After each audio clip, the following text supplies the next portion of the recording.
my friends, my family, my enemies, people who are close and people that are far, and people that just have never ever heard of this channel before. My name is Jason, and I am the proud gardener of the Yahoo and the Torah channel.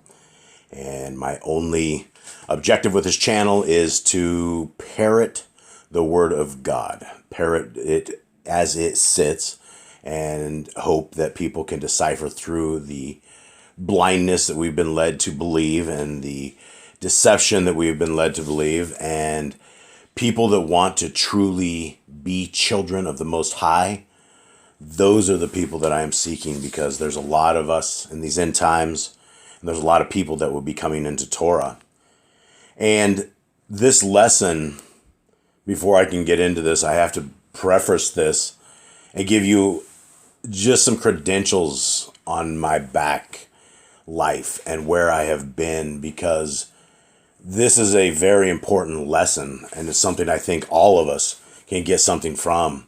And I believe that we are in the age of deception, beyond deception. We're in the age of a genocidal agenda that is taking over the world.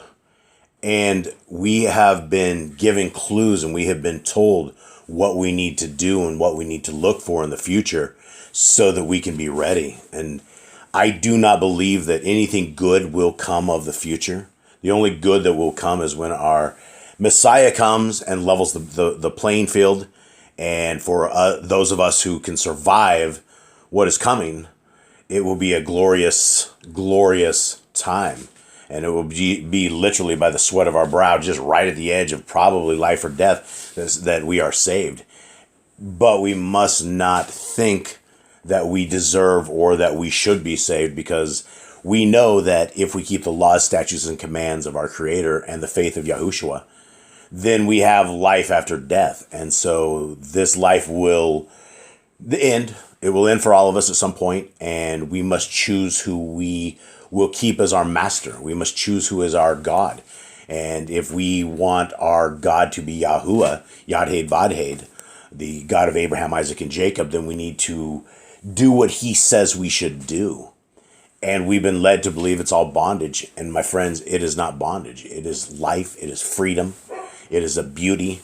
And you'll hear my dogs bark. Nothing I can do. Much love to dog lovers out there.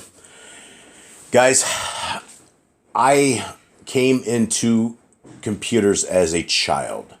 And I was around before there was an internet. I was around in the days where we had systems called bulletin board systems, or BBSs, for those who know the lingo and those who know. And it was a world before email. It was a world before any kind of a digital platform came across, and the world of BBSs was all text. We lived our life in text, and then we lived our life in colored ANSI text, and we connected at 300 baud, then 600 baud, 900 baud, then we cranked it up and we kept rolling up, and we ended up at 115,000 K. And that was where we ended up with modems. But that was where the internet was introduced. And I was one of those kids that would ditch most of school and end up in the computer lab so that I could sit and watch and learn. And I was always fascinated with computers, and not just fascinated. I loved them. It was my passion, and I was an only child. And so my hobbies were not hanging out with people, and we lived out in the middle of a farm. And so the only kind of hobby I ever had was playing with computers and learning how to use the BBSs to expand my world when I was just a youth. And when I graduated high school, I had a job. My first job I had was working we were a subcontractor for the U.S. government for the post service. And my entire job was just to make sure that we had T1 connectivity from Florida, so that this room of about 80 women could sit and scan mail. They would the mail would come over in a digital form on addresses that the computer couldn't read, and then they would type in the address and send it on. And the mail works primarily like that. And that was many, many moons ago. So that was my job, and I was just a kid. And during that time, I started up a computer store, and we were one of the very first computer stores in and around the area I was in. And from there, I moved into the internet world and the ISP world, and most of my adult career was building and selling internet service providers. I became fascinated with RF, radio frequency, and wireless, and we set up a wireless ISP in Jackson Hole, Wyoming, and in the Dalles, Oregon, and I had one in Montana, and that was my passion. That was my life. That's what we did for fun, was work and play in the same world that I always lived in. And so as somebody who's a geek to that fashion, there is not a lot I have not touched on. And it's probably about 9 years ago now, is when I ended up quitting my job at Google, which I was bored with the ISP world, and I was getting ready to go do something else. And I was able to interview at Google, and it was several phone screens, and it was 6-person panel interviews in person.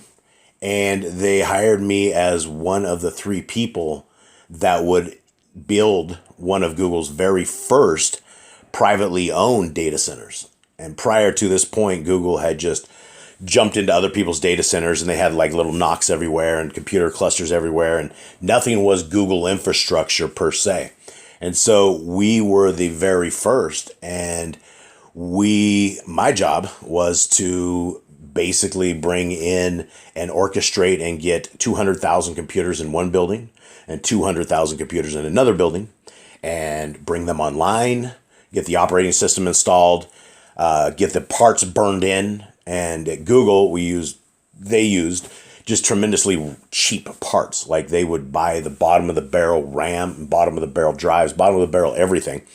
And we would have to run it through a process of burning it in. And so when I started at Google, they had 15% of about 800,000 computers that were down at all points.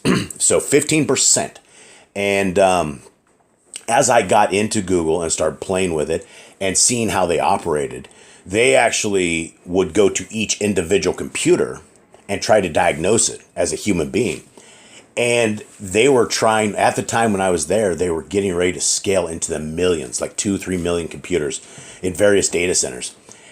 And I'm like, there's no way possible that you're going to be able to repair these kind of computers if a human being has to walk to these computers and physically go plug a console cable in, diagnose what's wrong with it, and make the swap.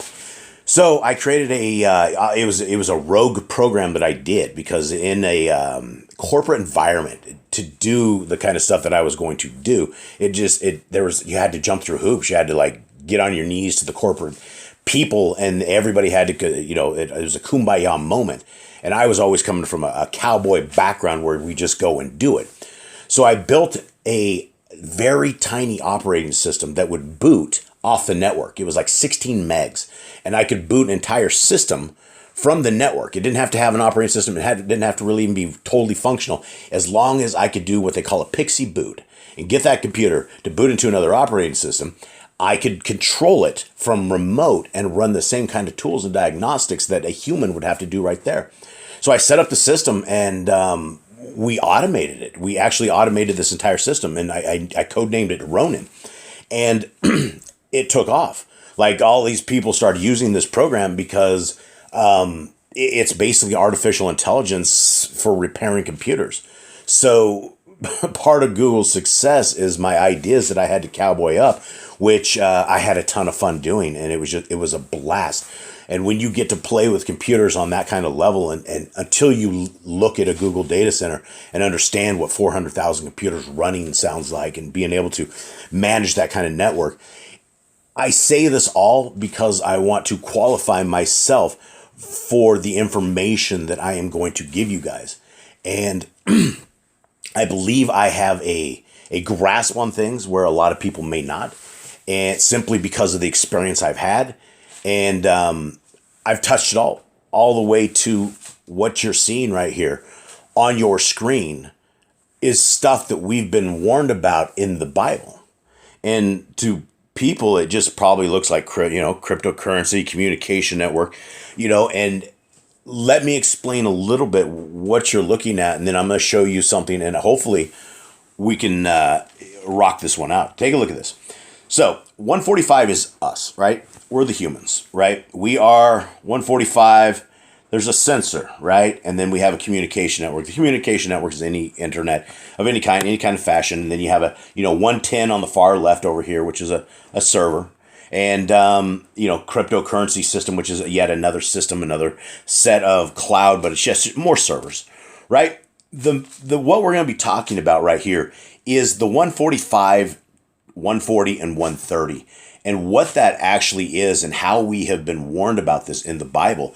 So let's take a quick look. I want to touch on a topic first, and this is this lesson I had ready, or I was working on prior to going blind, and I was finishing it up with a magnifying glass trying to get through it.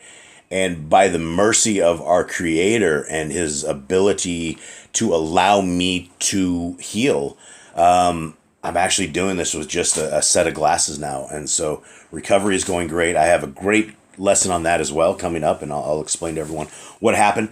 But let's come real quickly to Revelation 6.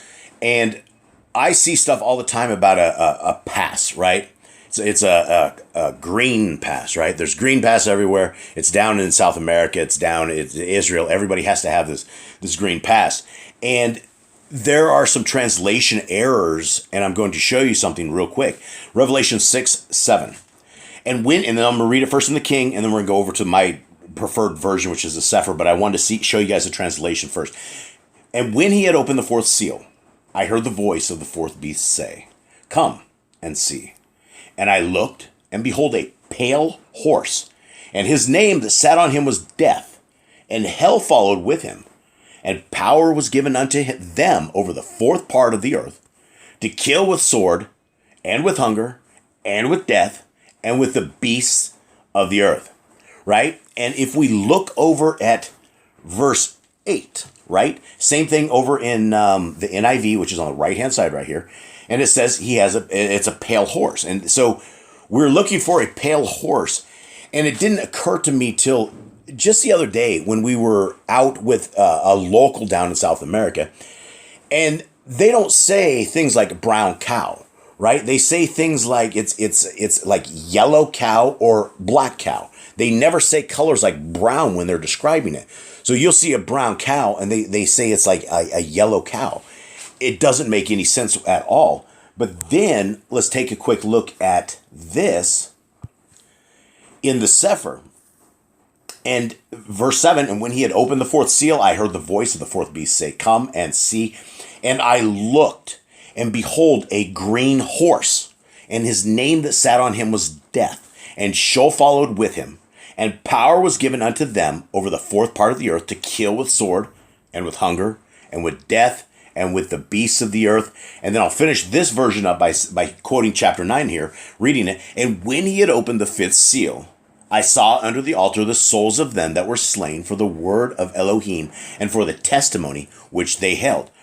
So this is very interesting because we have a green horse and we have a system right now that everybody's going to have to show this stuff to. I don't know if the green horse is the green pass, but it is something to take note of because this goes along with something we've all heard before. And actually, I'll just read it and go from the Sefer. And this is one of the main points of this entire lesson is right here. You guys have all heard this, right? This is the end. This is telling us about the 666. Let's listen. Revelation 13:16. And he causes all, both small and great, rich and poor, free and bond, to receive a mark in their right hand or in their foreheads, right? How many translations have we heard about having a mark on their right hand or on their foreheads, right? At this point, if we are having a system that they call medicine that changes the image of our Creator, we are now marked, right? What system are we marked with is the question. Verse 17, and that no man might buy or sell, save he that had the mark, or the name of the beast, or the number of his name, right? Listen up. Here is wisdom. Let him that has understanding calculate the number of the beast, for it is the number of a man, and his number it's like 666, right? We're gonna look at this in the King real quick, but this is 666 in the correct translation. Now let's take a look here.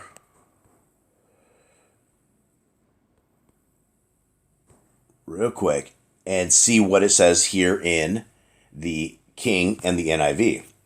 So the very bottom here is verse 16. And he causes all, both small and great, rich and poor, free and bond, to receive a mark in their right hand or in their foreheads. So that one actually has it. Look at the NIV right over here, and it says a mark on their right hands or on their foreheads. This is how translation can become everything, right? Is it in or is it on? Verse 17, and that no man might buy or sell, save that he that had the mark, or the name of the beast, or the number of his name. Here is wisdom. Let him that hath understanding count the number of the beast, for it is the number of a man, and his number is 666. And over here in the NIV, it says that number is 666.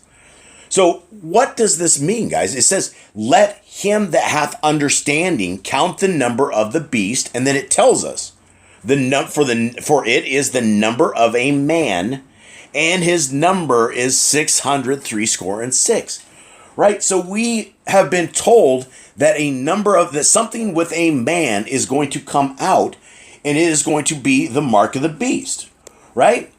Now, how does this apply to this? Well, back in this date, right here, look at the occultic stuff here, folks. So, in 2020, and I'm sure a lot of you guys have seen this. A lot of you already, you've been through this, and I've been through this before. But there's a lot here, and when we understand the magnitude of the evil that is going down, we're going to understand that we now have what we've been told, the number of a man. What man? Whose man? This is Microsoft right here. This is the man, Bill Gates, right? Look at the publication date, 326, 2 6s, and then right in front of our eyes, 322. This is crazy. This is crazy. What is this? If you're asking what is this is what I believe is the final kingdom. This is what I believe when they merge iron and machine together. What you're looking at, 145, is now a computer system. This system that you're looking at, that they've designed, that they already have a patent for, that they already have working somewhere, right? If you have a patent, it's not just we think we can get it to work. It's that you have gotten it to work and it works, right? What is this? Well, let's read what they say. And this is the lean version, right? This is not to scare people, but when you understand what this really is, it'll scare the heck out of you. Human body activity associated with a task provided to a user may be used in a mining process of a cryptocurrency system. Okay, that doesn't sound so bad, right? It says, but human body activity. Wait, how does it know about human body activity? What are we talking about, right? This is where you got to read in. A server may provide a task to a device. Now, device, guys, device of a user. The device of the user in this is the user. Task, it's in the user. Task to a device of a user which is communicatively coupled to the server. A sensor communicatively coupled to or comprised in the device of the user may sense body activity of the user. Body activity data may be generated based on the sensed body activity of the user. The cryptocurrency system, communicatively coupled to the device of the user, may verify if the body activity data satisfies one or more conditions set by the cryptocurrency system and award cryptocurrency to the user whose body activity data is verified. Wait a sec. So what did that just say? It said that somehow 145 is going to get paid by 150. How does 145 get paid by 150? Well, when you read this and you actually get in the descriptions of this, it becomes a whole nother game. So I'm going to scroll slowly through this because the first of it is just, it's useless, and it just talks about how cryptocurrency works and the blockchain and the system of them getting paid, right? It's all about getting paid. It's all about getting paid. But then, when we read about the summary, this is where you have to understand that a person is already a machine. To get into this system of payment, to get into this system where you are able to be paid for whatever task they want to give you. And guys, the tasks are defined. You're going to see ads in your sleep. And when you get up, you're going to be able to scan your arm and get paid. You're going to want to go out and get a new pair of Nikes because this is the new next level of advertising, the next level of enslavement. So summary, some exemplary embodiments of the present disclosure may use human body activity associated with a task provided to a user as a solution to mining challenges in cryptocurrency systems. For example, a brain wave or body heat emitted from the user when the user performs the task provided by an information or service provider, such as viewing advertisement or using certain internet services, can be used in the mining process. Instead of massive computation work required by some conventional cryptocurrency systems, data generated based on the body activity of the user can be a proof of work, and therefore a user can solve the computationally difficult problem unconsciously. Guys, they are serving you ads in your sleep. They are programming you as slaves. This is the coming world that is here now. Accordingly, certain exemplary embodiments of the present disclosure may reduce computational energy for the mining process as well as make the mining process faster. Guys, they're talking about using human bodies as complete enslavement and doing their bidding. You get paid in cryptocurrency when you view an ad in your sleep. How does that happen unless you are one with the machine? You are plugged into the matrix. You're not going to be able to view an ad. You're not going to have a device. This is all about being in the system. It's about being in you. And so when we were told to watch out for 666, because it's something of a man, it's something to look for, right? And so the world we are in right now, where we have to make a choice over serving Satan or serving Yah, by allowing things in to our temple, we have to be aware this is the end times. Flesh will not make it many, many years, right? We see what's happening right before our eyes. The nooses are coming down, especially for those who resist. There's no better time than right now to get into the Word of Yah, to get into the salvation grace of love, and also keeping the commandments of the Messiah, Yahushua. Yahushua did not come to destroy the Torah. In fact, he says not one jot or tittle of the Torah will be gone until heaven and earth pass away. So if that is the case, and heaven is still here, earth is still here, that means the Torah is still here, and not one jot or tittle of the Torah will be gone. How is that possible to have a Torah that is gone? So the test of anybody right out of the gate is, do you have pork in your fridge? Do you have pork in your house? That is the basic and most basic that I have seen, that Christians will basically say, you know what, I'm not going to, it's on the cross. I can eat what I want to eat because the Messiah told us not what goes in a man's mouth that pollutes him, and thus all the dietary laws of Leviticus 11 are gone.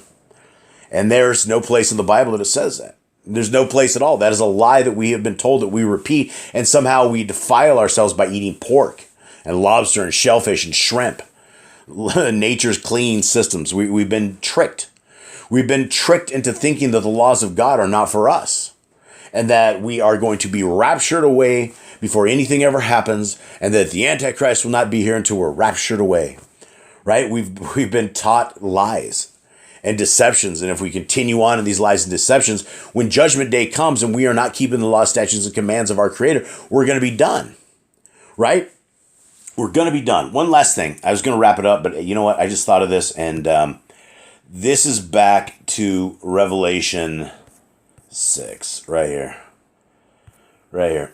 And this is the last part that I want to leave you guys with. This and one more. Sorry, I just keep going.